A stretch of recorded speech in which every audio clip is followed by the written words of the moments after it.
안녕하세요. 미래를 설계하라 경제잡학사전 고혜림입니다. 시간이 정말 빠릅니다. 이번 주도 벌써 목요일이 끝이 나고 있는데요. 오늘 밤도 두 분의 아나운서와 함께 경제 이야기 나눠보도록 하겠습니다. 여러분 안녕하세요. 안녕하세요. 네, 간밤에 미 증시부터 확인하고 넘어가도록 하겠습니다. 뉴욕 증시 정말 부럽습니다. 3대 지수 모두 최고가를 경신하면서 상승 마감했는데요. 이 경기 낙관론과 더불어서 기술주가 강세를 보였습니다. 이 다우지수는 45,000선 위에서 마감한 것은 이번이 처음이었는데요. 이 다우지수 안에서도 이 세일즈포스가 3분기 시장의 기대를 웃도는 실적을 냈습니다. 또 실적 전망도 상향 조정을 했는데요. 이에 따라서 주가는 10.99% 급등을 하면서 마무리가 됐습니다. 이 다우지수의 45,000선 돌파 마감을 견인하는 역할을 한 건데요. 이와 더불어서 반도체 기업인 마블 테크놀로지도 깜짝 실적과 함께 실적 전망을 상향 조정하면서 주가는 23%대 급등 마무리가 됐습니다. 이 미국의 경기 전망 낙관론이 강화되면서 이 위험자산 선호 심리를 자극한 것으로 풀이가 되고 있는데요. 이에 따라서 증시 강세에 힘을 보태는 모습이 나타났습니다. 이에 더불어서 파월 의장 같은 경우에는 금리 인하를 서두르지는 않겠다고 했지만 이 시장에서 연준이 12월 금리 인하를 기정사실로 내다보고 있습니다. 파월 의장 같은 경우에는 미국 경제에 대해서 굉장히 낙관론을 펼치는 모습이 나타났는데요. 어젯밤에는 파월 의장이 미국의 경제가 놀랍도록 양호하다라는 발언이 또 영향을 미친 것으로 분석이 되고 있습니다. 또 연준이 공개한 베이지북 보고서에서도요, 이 미국의 경제 활동이 지난 한 달간 소폭 증가한 것으로 나타났습니다. 또 기업들이 수요 전망에 관해서 낙관론을 키웠다고 진단을 했는데요. 이 미증시는 나날이 좀 좋은 흐름이 나타나고 있습니다. 말 그대로 산타 랠리를 맞았다라고 볼 수도 있겠는데요. 반면에 국내 증시 같은 경우에는 연일 좀 안 좋은 모습을 보이고 있는데 이 비상 계엄령 선포와 해제 이러한 이슈로 인해서 증시에 더욱더 악재가 겹치고 있는 모습 나타나고 있습니다. 그래도 금융당국이 좀 경기를 진정시키기 위해서 여러 가지 노력을 하면서 그래도 좀 주가는 선방하고 있다라는 전문가들의 의견도 나오고 있는데요. 오늘 장에 대해서도 한번 이야기 나눠보도록 하겠습니다. 자, 희영 아나운서는 오늘 장 어떻게 평가하시나요? 네, 혜림 아나운서님께서 말씀해 주셨듯이 우리 정부가 펀드 등으로 이 경기 지수를 방어하겠다라는 여러 가지 조치를 좀 취하기도 하는데 금액이 이제 10조 원이라는 금액이 사실상 시장에서는 그렇게 큰 금액은 또 아니다라는 의견들도 있어요. 그래서 노력은 하고 있음에도 우리 시장 계속 부진한 흐름, 비슷한 흐름이 계속 반복되고 있습니다. 그래서 오늘 무슨 얘기를 좀 나눠야 할까 고민을 많이 해봤는데요. 여러 가지 이제 뉴스들을 봐도 우리 증시 프로그램들 봐도 비슷한 얘기들이 좀 대부분이더라고요. 그래서 좀 고민해서 가지고 와봤는데 우선은 우리 양대 시장이 개장 이후에는 낙폭을 좀 키워가다가 회복하는 듯도 했습니다. 그런데 지금 장 후반 들어서 엄청난 낙폭을 또 맞았습니다. 그래서 지금 하락 마감을 했는데 계엄 쇼크에 이 투심 얼어붙으면서 살얼음판 장세라고 할 수 있겠습니다. 트럼프 당선 한 달 차에 우리 증시 또 세계 최하위권 기록했고 또 그동안 다른 종목 대비해서 밸류업 우등생으로 주목받았던 금융주들 역시 이번 계엄령 사태에 이 외국인들이 매도 우위로 전환을 했습니다. 하면서 줄줄이 급격한 주가 하락을 면치 못했습니다. 또 특히 이 지난 1월부터 우리 현 정부에서 추진해오던 이 밸류업 프로그램이 현 시점에서는 아무래도 우려스러움이 좀 반영되면서 보이는 상황으로 풀이되는데요. 금융주의 경우에 오늘 크게 하락하면서 이 정책적 리스크와 환율이 좀 공존하는 느낌입니다. 더 큰 하락세를 보인 거고요. 이렇게 지수 흐름 부진하고 밸류업 같은 이런 종목들 부진한 상황에서 정치 테마주들은 또 상승 랠리를 펼치고 있습니다. 어제 상한가 기록 종목들 대부분이 정치 테마주고요. 오늘도 이 테마주들 상승 흐름세 보여줬습니다. 이 중에서도 동신건설 같은 경우에는 이제 본사가 이재명 대표의 고향인 이 경상북도 안동에 있어서 이재명 테마주로 또 분류가 되고요. 이 코스닥 시장에서 오리엔트 전공 같은 경우는 또 상한가를 기록했는데 이 오리엔트 전공 계열사인 오리엔트 시계 공장에서 또 이재명 대표가 근무를 했던 이력이 있다고 합니다. 이 과거 해당 공장에서 이 대표가 대선 공식 출마를 한 바가 있어서 대표적인 이재명 테마주로 꼽힙니다. 하지만 이 앞서 저희가 이 일을 한 번 겪은 건 아니잖아요. 2016년도에 있었던 이 탄핵 시에 대권 물망에 오른 인물들과 연관된 테마주들이 초반에는 역시나 반짝 올랐었지만 장기적으로 봤을 때는 또 하락을 했습니다. 그래서 투자에는 주의하셔야겠고요. 그리고 그동안 부진했던 카카오 그룹주 역시 윤석열 대통령이 취임 이후에 줄곧 이 사법 리스크 부각되면서 악화할 것이란 기대가 줄곧 부각되던 사법 리스크가 이번에는 좀 악화할 것이라는 기대, 작용한 영향을 받으면서 어제는 일제히 그룹주가 전부 상승을 했었습니다. 그러면서 이제 올해 하락분의 절반을 회복을 했었는데 오늘은 또 이 상승분의 일부를 또 반납하면서 이게 정말 이 테마주 인가? 또 이번에 이 정부 불안정함에 대한 영향이 맞는가라는 의견도 좀 갈리고 있고요. 여기에 방산주도 또 약세를 오늘 보이고 있는데 여기도 이미 고점을 좀 찍고 내려온 상황이었어서 이것도 정치적 리스크의 영향인가는 좀 의견이 갈리고 있습니다. 지켜보셔야 할 것 같습니다. 네. 이번 사태로 인해서 좀 올랐던 테마, 하락한 테마 뚜렷하게 나뉘고 있는데요. 특히 정치 관련 테마주 같은 경우에는 어떤 개별 인물의 그 살아왔던 흔적이라든지 아니면은 진행했던 사업 관련된 업종들이 좀 상승하는 모습 보이고 있고요. 또 오리엔트 전공 같은 경우에는 오늘도 개장하자마자 상한가에 곧바로 직행을 했습니다. 4거래 연속해서 상승하고 있는데 주가 자체는 너무 크기가 작기도 하고요. 또 이 정치 관련된 테마성 성격이 아주 강하기 때문에요. 투자할 때는 유의하셔야겠다. 이렇게 보시면 될 것 같습니다. 자, 그러면 효빈 아나운서는 오늘장 어떤 테마 또 보셨을까요? 네, 저는 가장 먼저 NC소프트를 특징주로 꼽아봤습니다. NC소프트 주가가 오늘 장 초반 13% 넘게 급락하는 모습을 보였는데요. 새롭게 출시한 게임 저니 오브 모나크에 대한 실망감으로 풀이됩니다. NC소프트는 오늘 유가증권 시장에서 오전 10시 기준 전날 종가보다 13.1% 하락한 20만 900원에 거래를 마쳤습니다. NC소프트 신작 저니 오브 모나크는 리니지의 지식재산권을 활용한 게임으로 사전 예약 800만 명을 돌파하며 큰 기대를 모았습니다. 증권가에선 NC소프트가 2025년 하반기 아이온2를 출시하기 전까지 저니 오브 모나크가 신규 매출 공백을 메꿔줄 것으로 기대하고 있습니다. NC소프트는 한국을 비롯해 대만, 일본, 북미, 유럽 등 241개 국가에서 PC와 모바일 플랫폼으로 글로벌 서비스를 시작했습니다.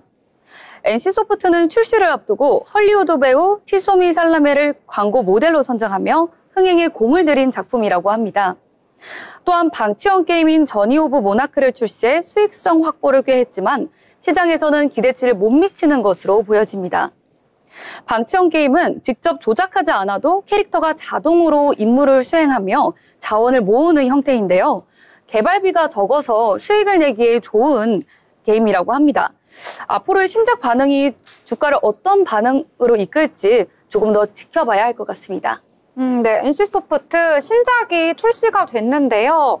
이 기대에는 못 미쳤던 것 같습니다. 주가가 오늘 신작이 출시되니까 좀 급등하지 않을까라고 기대를 했었는데 막상 뚜껑을 열어보니까요. 주가가 오늘 급락하는 모습을 보였습니다. 오늘 이 NC소프트 같은 경우에는 14%대 하락하는 모습이 나타났거든요. 14.55%에 이제 하락 마감을 했다라고 보실 수가 있겠는데요. 오늘 같은 경우에는 장 초반부터 쭉 내려앉는 모습이 나타났습니다. 이 NC소프트의 새로운 게임이 나타나면서 이게 좀 NC소프트의 좀 캐시카우가 되지 않을까라고 기대가 좀 모였었는데요. 왜 이런 건지 저는 좀 이 게임을 또 잘 몰라가지고 이용했던 이용객들이 좀 실망을 한 것인지 아니면 막상 열어보니까 좀 게임 자체가 좀 퀄리티가 기대에 못 미쳤던 건지는 모르겠는데 많이 좀 실망한 투자자들이 여기에서 매도 물량을 뺐다라고 보시면 될 것 같습니다. 또 전 세계적으로 출시를 했다고 하거든요. 앞으로 또 어떻게 흘러가게 될지 주가 추이 계속해서 지켜봐야 할 것 같습니다. 자, 그러면 희영 아나운서는 또 다른 테마 어떤 테마 보셨을까요? 네, 저 좀 관심이 많은 부분인데 반도체 관련 이야기를 좀 해보려고 해요. 이 뉴욕발 훈풍에 이 반도체가 껑충 뛰었다 있다라는 소식들 오늘 계속해서 전해졌는데 미국에서 AI 기업들이 호실적을 발표하면서 우리 반도체 시장의 대표주뿐만 아니라 소부장주들에도 영향을 좀 줬습니다. 이 장비주들도 동반 강세를 보여줬고요. 앞서 미국이 이 중국 기업 140곳을 투자 제한 지역으로 지정하겠다라고 하면서 이 미국과 중국의 반도체 패권 전쟁에 우리나라는 좀 새우등 터지는 것이 아니냐는 의견이 팽배했었는데 오히려 이 대중국 규제의 반사이익이 아닌가 싶은 우리 반도체까지는 큰 영향을 받지 않는 것으로 보여지는데요. 오늘 SK하이닉스 그리고 삼성전자 대장주들 흐름도 좋았고요. 상승 마감했습니다. 그리고 소부장주들 상승률 상위에 다 이름을 올리면서 이 고객 관계관리, CRM 소프트웨어 기업들, 이 기업의 세일즈포스와 반도체 설계 기업 마벨 테크놀로지가 이 시장 전망치를 웃도는 실적을 발표를 하면서 이 우리나라 기술 주가까지 상승세를 주도해 준 것으로 볼 수 있겠습니다. 이 기술주 전반의 투자 심리 개선이 오늘 이 국내 반도체주 상승에 좋은 영향을 준 것으로 이게 내년 2025년도까지도 이어질지 이제 얼마 남지 않았으니까 이 K 반도체 흐름 주목해 보셔야겠고요. 이 오늘 상한가 기록한 종목들, 상승세 보여준 종목들 한번 살펴보도록 하겠습니다. 오늘 오로스 테크놀로지입니다. 한번 상승세 기록했는지 찾아보도록 할게요. 상한가 같네요, 오늘. 상한가, 네. 그리고 이오테크닉스도 장대 양봉 그려줬습니다. 오늘 13.83% 올라줬고요. 그리고 그 외에도 테크윙, DY, 이 YC 같은 이 대표 소부장 종목들이죠. 이 종목들도 상승세 보여줬습니다. 이오테크닉스 흐름 한번 보겠습니다. 큰 상승세 10%대 상승 보여주면서 상승 흐름을 보여줬습니다. 내년 이 소비장주들의 흐름도 대표주들의 흐름처럼 같이 상승 흐름을 지켜가 줄지 한번 지켜보시는 게 좋겠습니다. 네. 뉴욕 증시에서도 기술주가 강세를 보였는데요. 또 파월 의장도 경기에 대한 낙관론을 펼치면서 반도체 관련주들 오늘 좀 상승을 하는 모습까지 나타났습니다. 자, 이렇게 미증시와 국내 증시 함께 이야기 나눠봤는데요. 더불어 본 방송에서 제공하는 정보는 투자 판단에 대한 조언일 뿐 해당 종목의 가치, 상승과 하락에 대해서는 보장하지 않습니다.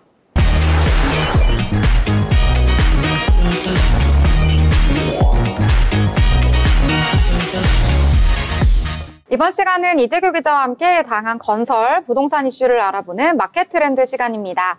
이재규 기자 나오셨습니다. 어서 오세요. 네, 안녕하세요. 이재규입니다. 네, 그럼 첫 번째 소식부터 보도록 하겠습니다. 이 정치적 혼란 속에서 이 정부의 주택 공급 정책에도 이 비상등이 켜졌습니다. 이 비상계엄 파문으로 인해서 여야 간의 정책 논의가 중단될 위기에 처했다고 하는데요. 그러면서 재건축과 재개발 등 이 주택 공급 확대가 모두 올스톱에 처할 위기에 처했다고 합니다. 어떤 내용인지 전해주시죠. 네, 정치권의 혼란이 부동산 시장에도 그늘을 들이우고 있습니다. 정부는 그동안 재건축, 재개발, 특례법 개정안 등 재건축 초과 이익 환수제 폐지, 그리고 기업형 장기 민간 임대주택 공급 확대 등 다양한 주택 공급 확대 정책을 추진해 왔습니다. 하지만 이들 대책은 법 개정이 필요해 야당의 협조가 필수적이었습니다. 그러나 개헌 파문으로 여야 간 협의가 사실상 중단되면서 정책 추진이 차질을 빚고 있습니다. 지난 8월 8일 정부는 주택 공급 확대 방안을 발표했었습니다. 핵심 내용은 정비사업 절차 간소화, 용적률 완화, 그리고 비아파트형 장기 민간 임대주택 공급 확대였습니다. 하지만 이번 전국 혼란으로 여야 간 정책 협의가 중단될 가능성이 커지면서 주요 공급 정책들이 멈춰설 위기에 처해 있습니다. 네, 이번에 이렇게 정치적 이슈로 인해서 그동안 진행돼 왔던 정책이 좀 불안을 야기하고 있다라고 들었는데요. 특히 야당 같은 경우에는 현재 대통령에 대한 탄핵소추안을 제출한 상황입니다. 이에 따라서 이 민생 법안은 좀 뒤로 밀릴 수 있지 않을까 하는 생각까지 드는데요. 이 전문가들은 부동산 정책에 대해서 어떻게 이야기를 했나요? 네, 전문가들은 주택 공급 문제만큼은 정치적 이슈와 별개로 신속히 논의해야 한다고 강조했습니다. 주택 공급 부족 등 부동산 관련 문제는 단기적인 문제가 아니라며 정치적 혼란 속에서도 국회가 정부가 민생 법안을 지속적으로 논의할 수 있도록 협력과 협치가 절실히 필요한 것 같습니다. 네, 이 정치적 혼란도 빠르게 마무리가 되고 이와 별개로 또 이 서민들이 관심이 많이 있는 이 부동산에 대해서도 빠르게 해결책을 마련해야 하지 않을까 하는 생각이 드는 소식이었습니다. 자, 다음 소식으로 또 넘어가 보도록 하겠습니다.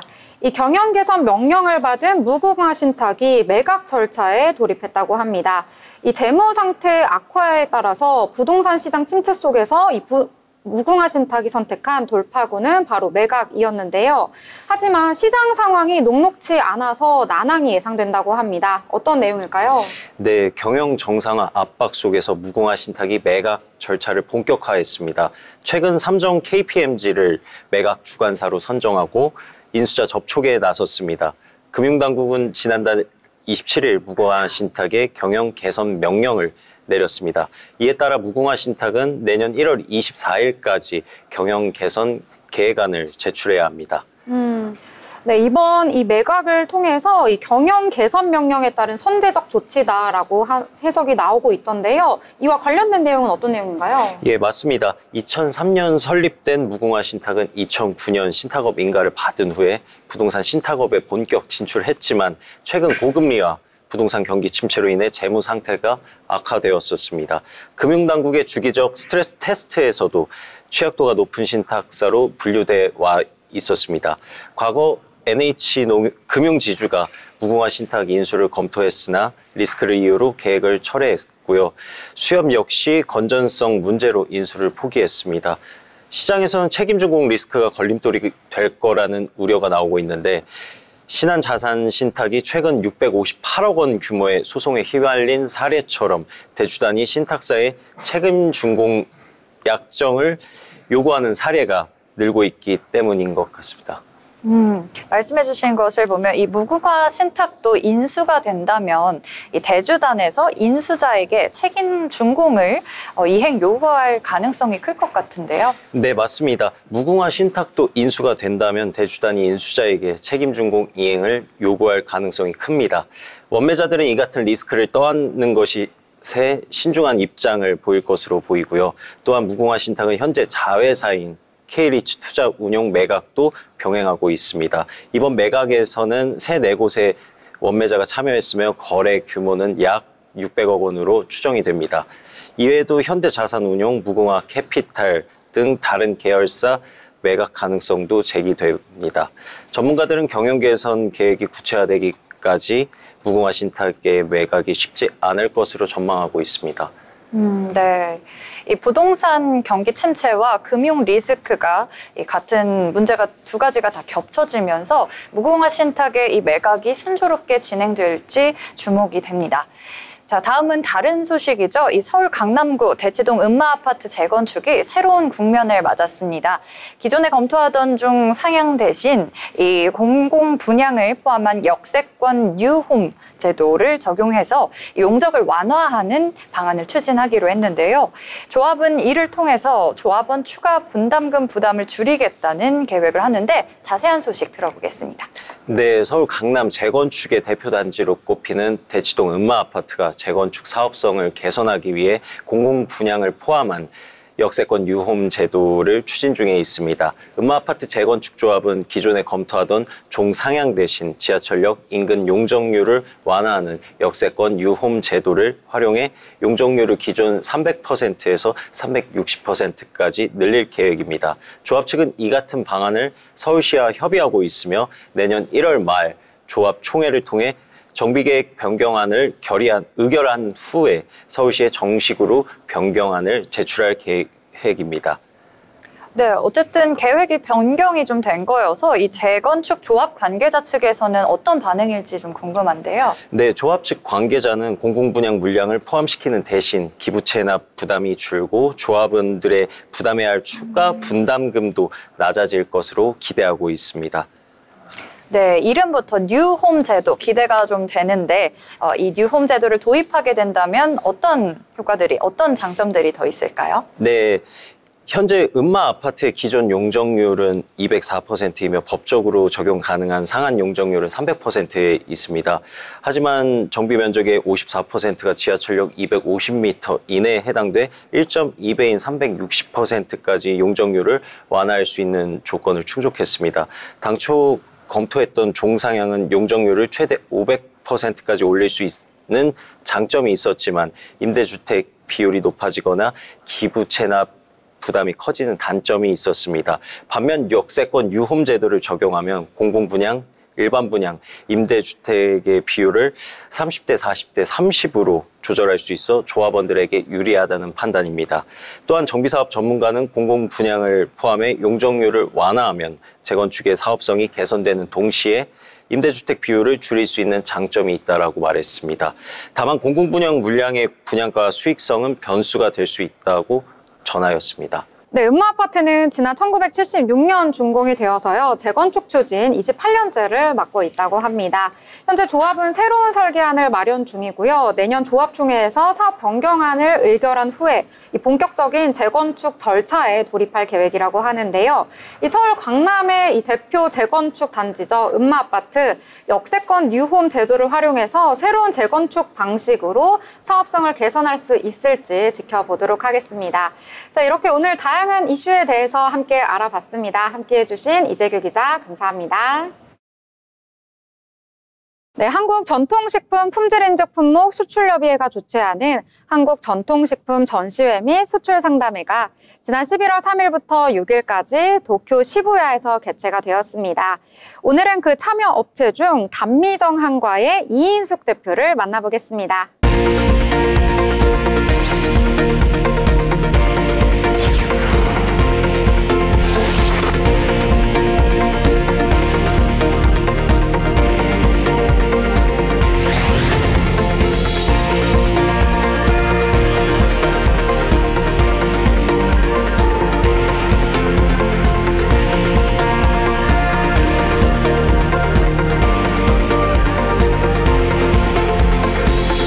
네, 이번에는 정말 국내에서도 이 홈쇼핑으로도 정말 잘 나가는 대표님입니다. 단미정 대표님과 함께 인터뷰 나눠보도록 하겠습니다. 안녕하세요. 안녕하세요. 네, 대표님 먼저 단미정 소개부터 한번 부탁드릴게요. 네, 저희 단미정은 제가 84년부터 지금까지 40년 동안 어제 한 길만 왔습니다. 저희 할머니부터 어머니한테 배워서 저희가 약과 그다음에 육아, 강정 등 만들어서 국내 그 대형 그 유통업에 나가고 또한 그 해외도 지금 수출을 하고 있는 중입니다. 그런데 제가 더 많은 것을 한국에 가공한 우리 그 쌀로 만드는 걸로 세계적으로 좀 나가고 싶어서 이렇게 알리고 싶습니다. 100일부터 100일까지 먹는 우리 한과 그리고 이게 발효를 해서 만들었기 때문에 소화가 아주 잘 되고 또 거기다 또 야채라든가 등등 곁들여서 하는 것도 있습니다. 그러다 보니까 간식에도 좋고 또한 식사 못했을 때 조금 드시면 식사 대용으로도 아주 좋아요. 그래서 저희 제품은 장점이라면 저희는 채종류로 만드는 거로 쓰고 있습니다. 또 찹쌀로 쓰고 있어요. 그래서 국내산 찹쌀, 채종류 이렇게 해서 한가를 만들어서 전 글로벌 시대에 K푸드 시대에 세계적으로 가고 싶습니다. 아, 네. 또 말씀해 주셨다시피 여기 박람회에서도 이런 포부가 좀 느껴졌는지 너무나 인기였다고 제가 들었거든요. 예, 저희 한과를 참 젊은 아기부터 젊은이 그다음에 이제 중년 또 이제 좀 연세가 좀 드신 분들도 부드럽고 그러니까 잘들 아주 드시더라고요. 정말 저희 거 하나를 더 얻어 가시려고 더 또 가져가시려고 줄을 쓰는 거 보니까 마음이 뿌듯합니다. 근데 이제 해외 대형 백화점 마트 이런 데 좀 많이 좀 진열이 돼 있으면 너무 좋겠습니다. 아, 그니까요. 먹어보면 아마 엄청 더 인기가 많아질 텐데, 이 약과만의 특별한 점이 있을까요? 네, 저희 약과는 아까 말씀드렸듯이 채종류로 하기 때문에 거기다가 찹쌀을 넣습니다. 그리고 한방도 좀 넣어요. 왜냐? 이게 이제 우리 코로나 시대 때 저희가 한방으로 넣어가지고 하니까 더 좋아요. 그래서 저희 약과는 아주 그런 점에 좀 장점이 있어서 못 만들어서 못 나가지만 더 많이 깔 수 있다면 또 더 부지런히 더 많이 하면 되겠습니다. 아, 네. 뭐 정말 인기도 인기인데 조청유과도 이번 박람회에서 많은 분들이 좀 호응을 해주셨다고 들었어요. 네, 조청유과도 마찬가지로 원재료가 저희는 채종유고 그다음에 이제 찹쌀로 하고 조청으로 넣었기 때문에 아주 맛이 독특하고 좋습니다. 그러니까 그거는 100일부터 100살까지 먹어도 탈이 없습니다. 그래서 저희 조청유과가 그 누가 드셔도 싫다 소리 안 하고 이제 옛날에 따지면 고려시대나 신라시대에 우리 임금님상에 올라가던 것이 바로 조청유과입니다. 그래서 100일부터 100살까지 쓸 수 있는 거, 드실 수 있는 게 저희 조청유과입니다. 네. 이 100일부터 100살까지 먹을 수 있는 단미정의 약과 조청유가 전 세계적으로 널리 퍼져나가길 기원하겠습니다. 오늘 인터뷰 감사합니다. 감사합니다.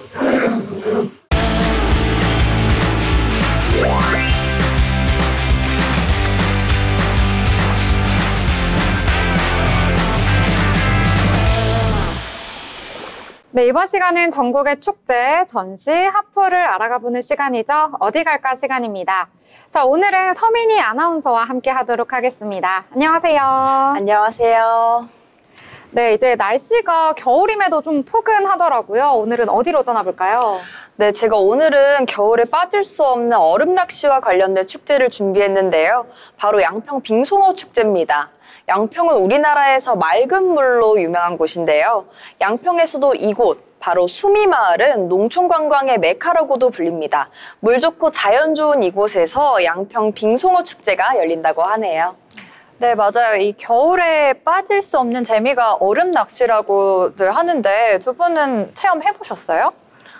저는 겪어본 적은 없는데 예전에 빙어나 송어는 아닌데 금붕어를 떠본 기억은 있어요. 근데 이 빙송어 축제도 이제 그와 비슷하게 이제 빙어를 빙어나 송어를 맨손으로 잡거나 아니면 빙어를 이제 뜰채 같은 걸로 떠서 이제 집에 가져가는 그런 축제더라고요. 네, 굉장히 독특한 특별한 체험을 하셨던 것 같은데 저도 이런 경험이 없어서 또 특히나 이번에 이 축제가 열리는 곳은 수미마을이라고 하네요. 네. 이 마을도 처음 들어봤어요, 제가. 그래서 이곳에 대해서 자세히 설명해 주실 수 있을까요? 네. 수미마을은 경기도 양평군 단월면에 위치해 있는데요. 2013년 대한민국 농촌마을 대상에서 대통령상을 수상한 곳입니다. 각종 매스컴에 100번 이상 소개될 정도로 아름다운 자연을 자랑하는 곳이라고 하네요. 네, 100번 이상 소개가 될 정도면 굉장히 유명한 축제다라는 생각이 드는데요. 자, 그렇다면 이 양평 빙송어 축제, 여기에 또 프로그램이 있을 것 같은데 어떤 프로그램이 준비가 되어 있을까요? 네, 양평 빙송어 축제에는 메인 프로그램과 부대 프로그램으로 구성되어 있는데요. 먼저 메인 프로그램은 얼음 빙어 낚시와 돈빙어 뜨기, 송어 맨손 잡기가 있고요. 어린아이들을 위한 하얀 키즈 눈썰매도 준비되어 있습니다. 그리고 부대 프로그램은 수미마을 주민들이 운영하는 자체적인 프로그램으로 구성되어 있는데요. 수제 찐빵과 피자 만들기, 네바퀴 체험과 깡통 열차 체험, 그리고 다육이 화분 만들기가 있습니다. 이곳에 방문하시면 이제 알찬 겨울 체험부터 맛있는 먹거리까지 한 번에 즐기실 수 있습니다. 와, 실제로 들어보니까 주민분들이 운영하는 프로그램들까지 있고 정말 알차서 네. 지금 당장 가보고도 싶은데요. 지금 시간이 될지 언제까지 이 축제가 열리나요? 네, 양평 빙송어 축제는 지난 11월부터 막을 올렸는데요. 내년 3월 3일까지 축제가 계속 이어진다고 합니다. 운영 시간은 오전 9시부터 오후 5시까지로 수미마을에서 축제가 알차게 펼쳐지고 있습니다. 내년 3월 3일까지면 좀 그래도 기간이 충분하니까 많은 분들이 찾으실 수 있을 것 같습니다.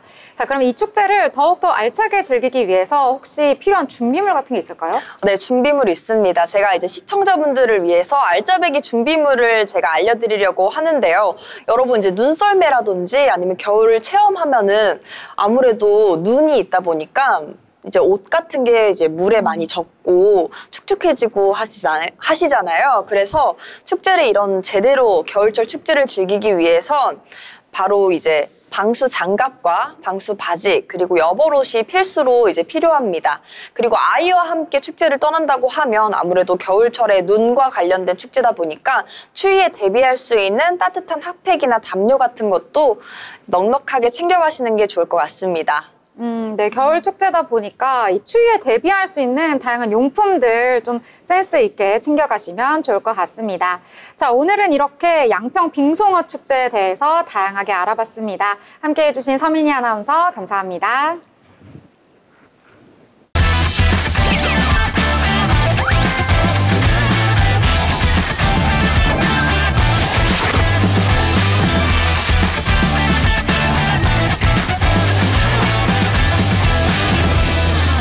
네, 이번 시간은 돈을 잘 벌기 위해서 고수가 되고 싶은 아나운서들이 모여서 주식 이야기, 경제 이야기 함께 해보도록 하겠습니다. 자, 그 전에 매일매일 오늘 국내장은 어떻게 끝났는지 한번 확인을 해봐야겠죠. 오늘 장에 대해서 함께 알아보도록 하겠습니다. 김여빈 아나운서가 설명해 주실 텐데요. 오늘 장 어떻게 끝이 났을까요? 네, 오늘의 마감 시황 전달해 드리겠습니다. 오늘 우리 시장도 어제에 이어서 하락세를 만회하지 못했는데요. 아직 계엄 사태의 여파가 주가에 크게 영향을 미치고 있는 것으로 보입니다. 코스피와 코스닥 모두 장 초반 상승 출발했지만 장중 하락 전환하더니 전일 대비 더 떨어진 모습을 보였습니다. 코스피 지수부터 함께 살펴보겠습니다. 네, 코스피는 전일 대비 0.9% 하락한 2441.85에 장 마감했습니다. 장중 꾸준히 하락하며 힘을 쓰지 못하는 모습이었는데요. 다음은 코스닥 장중 흐름 살펴보겠습니다. 코스닥은 전일 대비 0.92% 하락한 670.94에 장 마감했습니다. 특히 오늘 오후 2시 40분쯤에 급 하락한 모습을 보였는데요. 살짝 다시 상승하는 듯 했지만 결국 하락 마감하는 것을 만회하지 못했습니다. 다음은 투자자별 수급 상황 살펴보겠습니다. 오늘도 외국인이 물량을 덜어내는 모습을 보였는데요. 코스피 시장에서는 외국인이 3,200억 원 물량을 덜어냈고요. 개인과 기관은 각 1,662억 원 그리고 557억 원 매수하는 모습을 보였습니다. 코스닥 시장에서는 외국인이 222억 원 물량을 덜어냈고요. 개인은 56억 원 팔아내는 모습 보였습니다. 반면에 기관은 홀로 362억 원 매수하는 모습 보였습니다. 다음은 시가총액 상위 종목 살펴보겠습니다. 코스피 상위 종목은 전일 대비 그래도 몇 가지 오른 것들이 눈에 띄었는데요. 특히 삼성전자와 SK하이닉스가 상승한 모습을 보였습니다.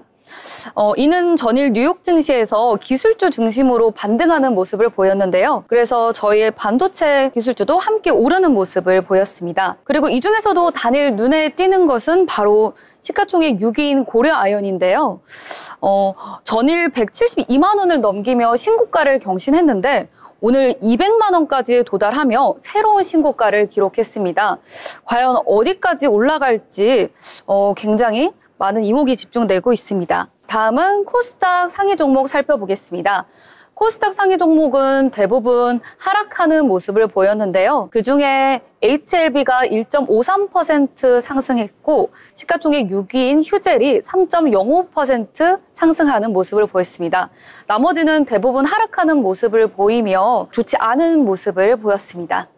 네, 지금까지 마감 시황 전해드렸습니다.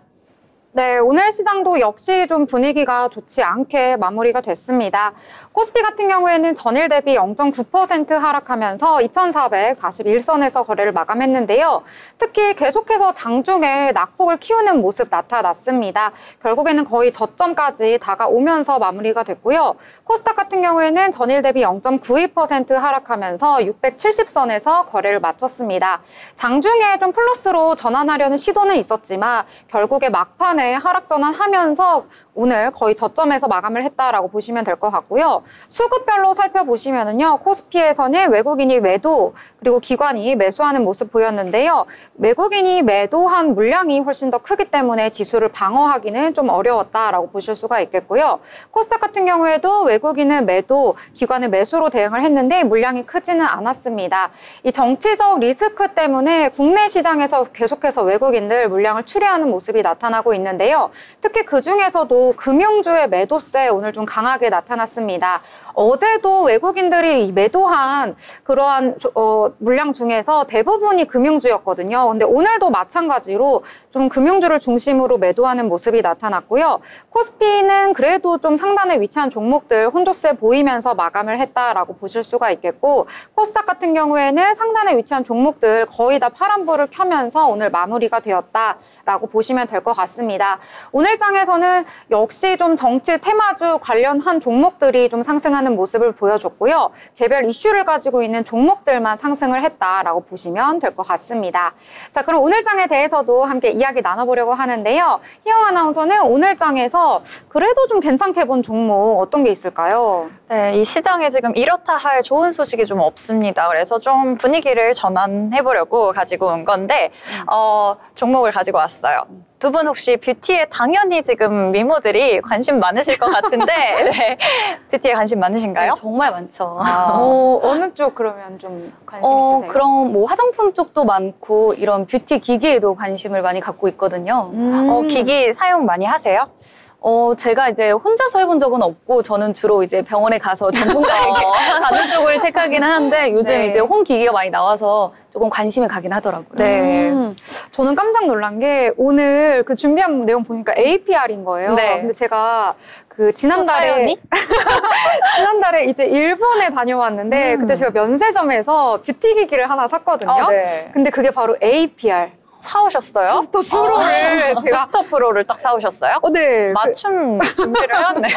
그래서 좀 저렴하게 면세점이니까 할인해서 사왔거든요. 근데 오늘 이 종목을 가져온다고 해가지고 네. 제가 깜짝 놀라면서도 되게 반가웠습니다. 네, 이렇게 일본에 그럼 진출을 해 있을 정도로 그리고 누적 대수가 어마어마합니다. 77만 대를 이제 판매를 기록했다고 해요. 예전에는 우리가 이렇게 피부과에 직접 방문을 해서 관리를 받고 우리 여자분들, 여성분들이 특히 이제 피부 처짐, 뭐 이런 노화 이런 데에 관심이 많으시니까 피부과에 가서 봤던 걸 이제는 홈케어로 집에서도 할 수 있게 해주는 이 부스터 프로 말씀하셨던 네, 직접 사오셨대요. 이 부스터 프로를 어디서? APR에서 네, 출시를 한 건데 누적 판매수 77만 대를 돌파를 했고 이게 출시 1년 만에 기록한 숫자예요. 그래서 앞으로도 이제 진화된 뷰티테크를 선보일 것이다라는 이야기를 하고 있고 이 메디큐브 에이지라는 이 APR의 뷰티 디바이스 브랜드 여기 이제 이 브랜드에서 출시를 한 거고요. 6in 1 이거 6in 1으로 읽어야 될 것 같아요. 네, 이 6가지 기능을 한 가지에 집어 넣었다라는 콘셉트로 뭐 광채, 탄력, 볼륨 이런 것들을 한 번에 통합해서 복합으로 제공을 하는 만능형 뷰티 디바이스로 이제 컨셉을 잡아서 홍보를 한 것이 이제 톡톡히 시장에 먹혔던 것 같습니다. 네, 그래서 이 다올투자증권에서는요, 이 APR이 또 북미 매출 호조도 기록을 하면서 덕분에 4분기 실적이 또 개선될 것이라고 예상을 했습니다.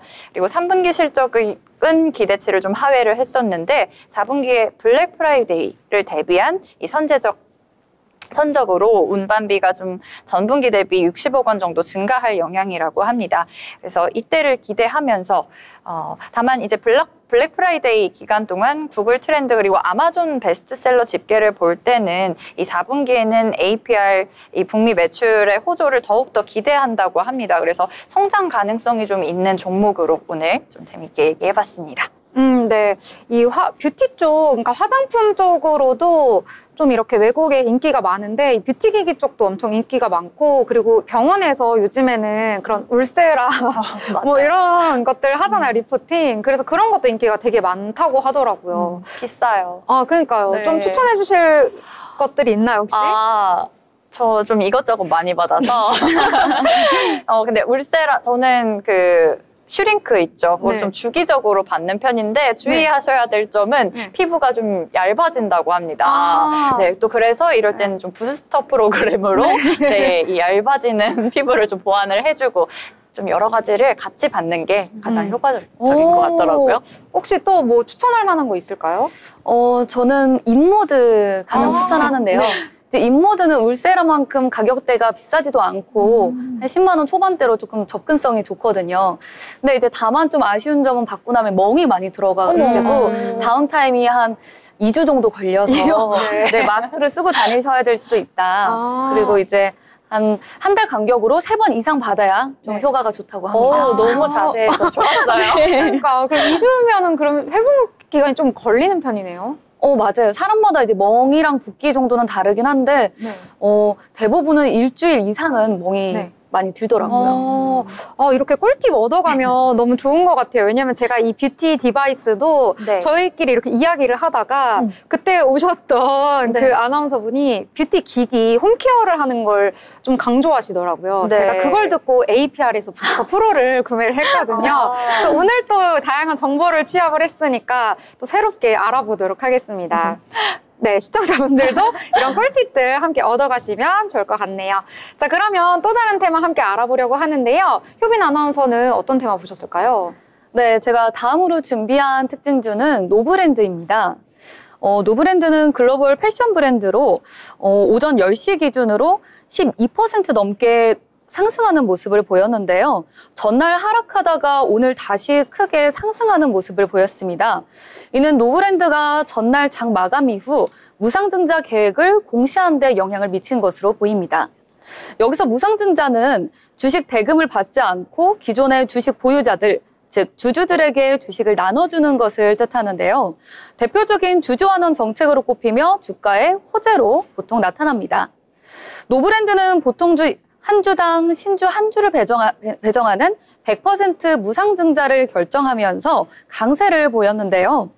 한 주당 액면가액은 500원으로 이에 따라 보통 주식 807만 8,571주가 신규 발행됩니다.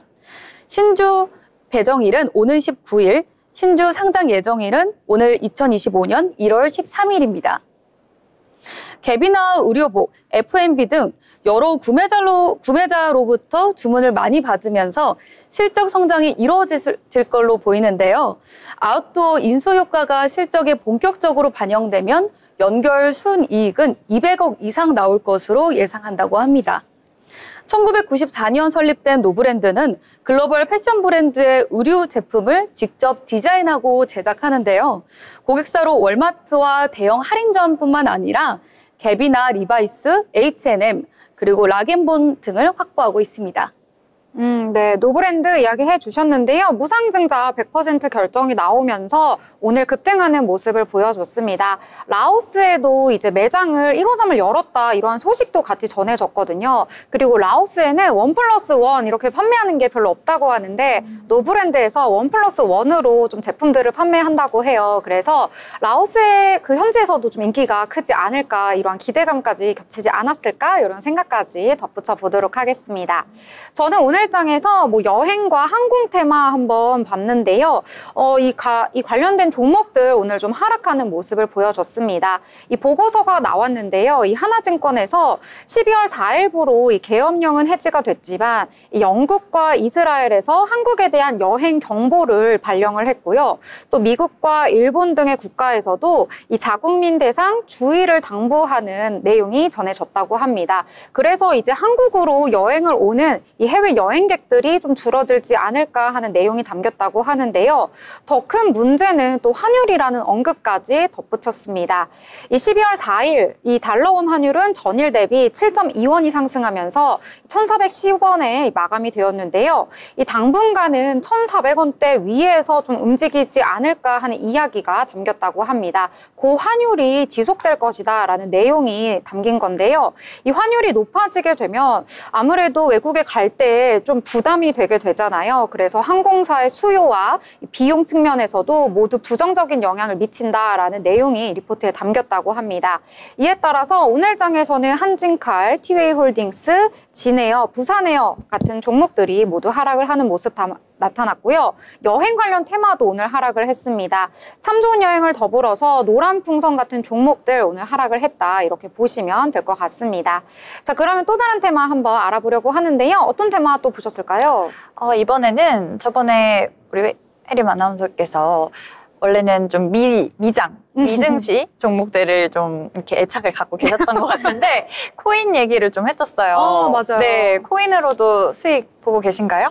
수익은 아니고요. 회복이라고 해야 될 것 같아요.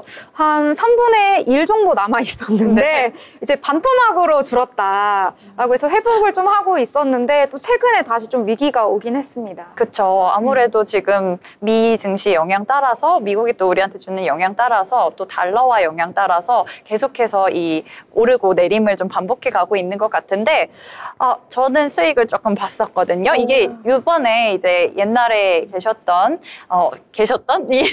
옛날에 좀 낮은 저점에 가지고 계셨던 분들이 좀 탈출할 기회를 좀 엿보고 계시지 않나 할 정도로 이 코인 가격이 많이 오르고 있으면서 이런 우리 증권사 이 코인의 지분을 가지고 있는 이런 기업들도 강세 보이고 있습니다. 오늘 하나투자증권 얘기 좀 하려고 하는데 이 가상화폐 관련 종목 오르면서 우리기술투자 그리고 이 두나무 지분 매각 우려에 좀 급락을 했었는데 하나투자증권은 이제 급등세를 보여줬습니다.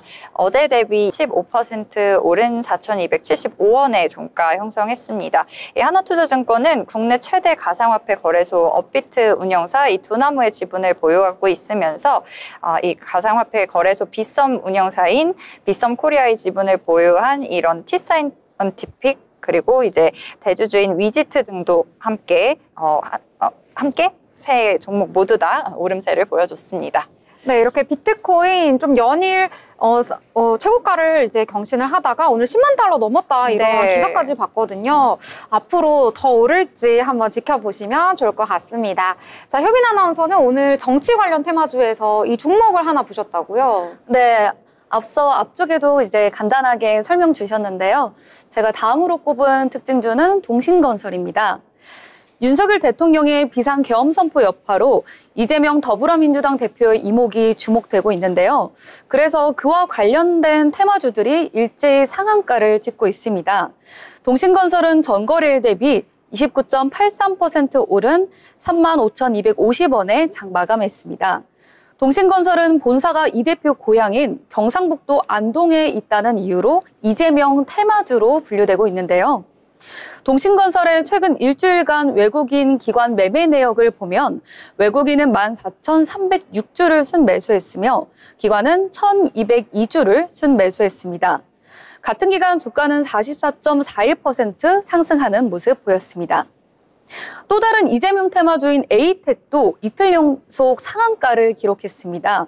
에이텍은 이 대표가 성남시장이던 시절 성남창조 경영자 포럼의 운영위원을 맡았던 신승영 씨가 최대 주주로 있습니다.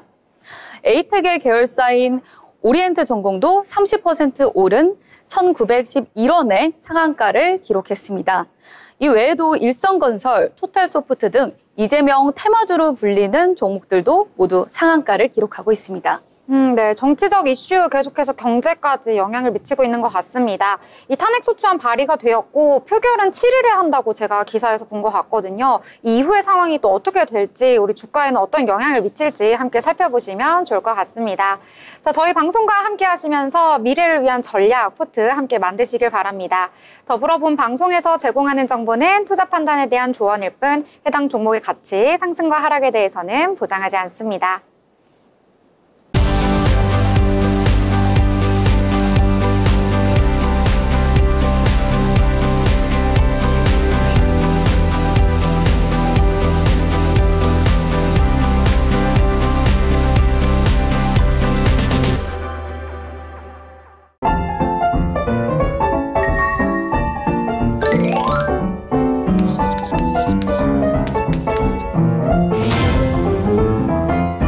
네, 오늘장, 목요일장도 한번 정리를 해보도록 하겠습니다. 자, 오늘장 한 줄로 표현하자면 어떻게 할 수 있을까요?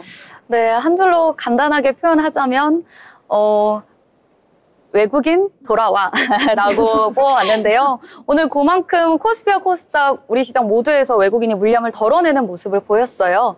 그러면서 이제 우리 증시가 힘을 못 쓰는 모습을 보이고 있기 때문에 이제 좀 전반적으로 저희가 안정을 찾고 이제 외국인 수급이 더 들어오기를 기다려봐야 될 것 같습니다. 네, 외국인들 계속해서 빠져나가고 있어서 부르는 주문을 외워봤습니다. 자, 그러면 또 다른 어떤 정리 어떻게 한 줄로 표현할 수 있을까요? 저는 좀 유명한 다들 알고 계실 것 같은 주식 속담이라고 할 수 있을 것 같은데요. 계란을 한 바구니에 담지 말고 여러 바구니에 나눠 담아라입니다.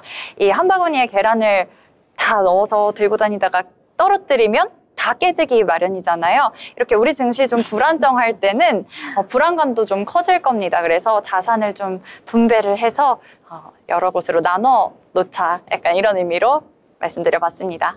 네, 굉장히 오래된 경험 같은 이야기 하나 해주셨는데요. 자, 우리 증시 연일 분위기가 좋지 않은데요. 그럼에도 금융당국에서 노력을 해서 어느 정도 선방을 했다라고 볼 수가 있겠습니다. 자, 선방한 우리 증시 저는 이렇게 한 줄로 표현해 보도록 하겠습니다. 자, 목요일도 이렇게 거의 끝나가고 있습니다. 오늘 밤도 편안한 밤 보내시고요. 저희는 금요일 방송으로 다시 찾아뵙도록 하겠습니다. 시청해주신 여러분 고맙습니다.